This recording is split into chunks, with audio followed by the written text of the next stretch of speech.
내가 가지고 있는 집 얼마까지 오를까요? 안녕하세요. 부동산 유튜버인 척하는 패션 유튜버 송이구입니다.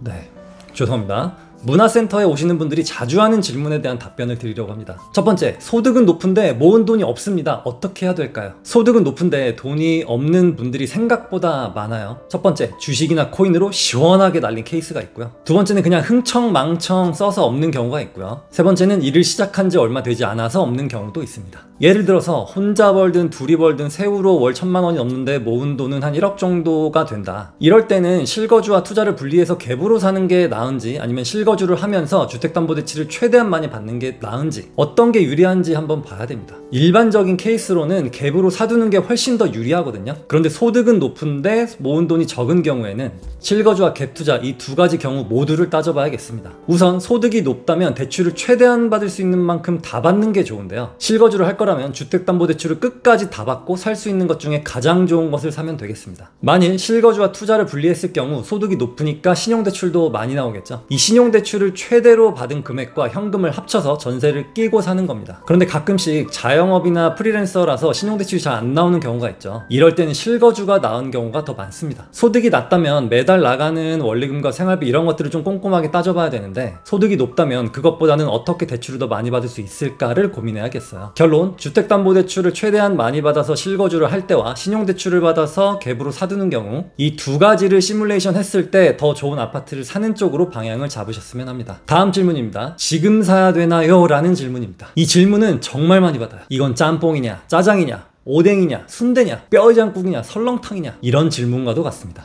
저는 개인적으로는 짬뽕에 한 표, 순대에 한 표, 뼈해장국에 한 표입니다. 저랑 다 똑같다고요? 그럼 악수 한번.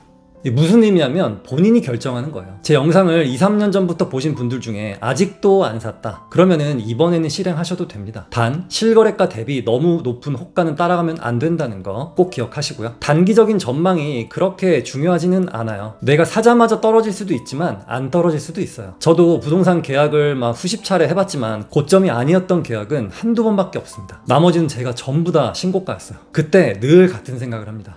이거 내가 신고가인데 잘하는 거 맞나? 지금도 그런 생각을 합니다만, 그때 15년 전처럼 머리를 싸매고 걱정하지는 않거든요. 하락장은 언제든 올 수 있다는 것을 인정하고 시작해야 돼요. 하락장이 올까 못해 라고 한다면 평생 못하게 됩니다. 왜냐? 하락장은 반드시 오기 때문인데, 그 하락장이 왔을 때 현재 시세보다 더 떨어질 수 있을지는 그거는 모르는 일이기 때문이에요. 또 다른 진실이 하나 있다면, 그때 사지 말걸 이라는 후회보다는 그때 살걸 이라는 후회를 더 많이 한다는 거예요. 투자를 잘하는 사람들의 특징은 부동산에 대한 지식이 많은 사람들이 아닌 실행을 잘하는 사람들입니다. 수학을 잘하는 사람은 수학에 대한 지식이 많은 사람이잖아요. 그런데 부동산 이쪽은 이 전문가보다는 지식이 좀 부족하더라도 기본적인 것만 알면은 그때부터는 실행력의 차이입니다. 매물을 많이 보러 다니고 좋은 가격, 좋은 층, 좋은 동, 더 나은 지역에 발품을 많이 파는 것이 부동산 이론에 빠삭한 사람보다 훨씬 더 자산이 많을 가능성이 커요. 부동산 강의에 수백만원, 수천만원 쓰신 분들 어때요? 처음에만 신기했지 지금은 별거 없이 의무감에 듣고 있잖아요. 이제 그만 들으시고 밖으로 나가세요. 진짜 공부가 밖에서 기다리고 있습니다.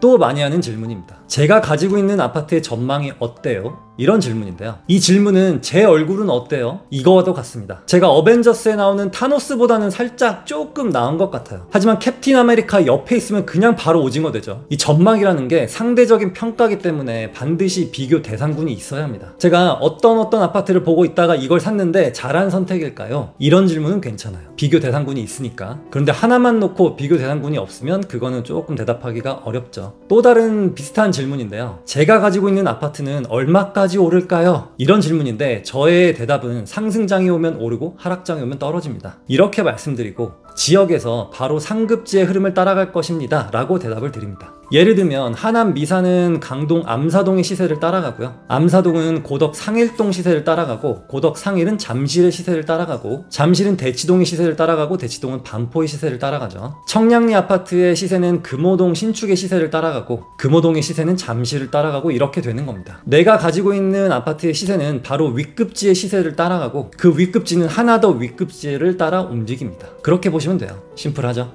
저 아파트가 내가 가지고 있는 아파트의 미래 시세구나, 이렇게 생각하시면 되겠습니다. 또 정말 많이 하는 질문, 한 채 있는데 언제 팔아야 돼요? 얼마 오르면 팔아야 돼요? 이것도 많이 궁금하시죠? 예를 들어서 2억이 올라서 팔려고 봤더니 모은 돈이 없어서 이걸 팔아도 할 게 없어. 그러면 팔면 안 됩니다. 5년 보유했는데 모은 돈이 없고 이걸 팔아도 딱히 할 게 없어. 그러면 팔면 안 되죠. 이 집을 팔았을 때 뭔가 할 게 있으면 팔아도 됩니다. 그런데 할 게 없으면 팔면 안 되죠. 내 집 시세가 1억 떨어졌는데 윗급지 시세가 2억이 떨어졌다. 그러면 내 집 시세가 떨어졌다 하더라도 바로 갈아타게 해야겠죠. 결론은 이 집을 팔고 나서 더 좋은 걸 살 준비가 되었을 때, 내 집이 얼마 오르건 내렸건 몇 년을 보유했건 그거는 별로 중요하지 않습니다. 더 좋은 자산을 살 수 있을 때 그때 팔면 됩니다. 좀 이해가 되셨나요? 좀 어렵더라도 잘 할 수 있고요. 부동산 공부를 하고 싶다면 나의 돈 많은 고등학교 친구와 김 부장에게 읽어보시면 도움이 되겠습니다.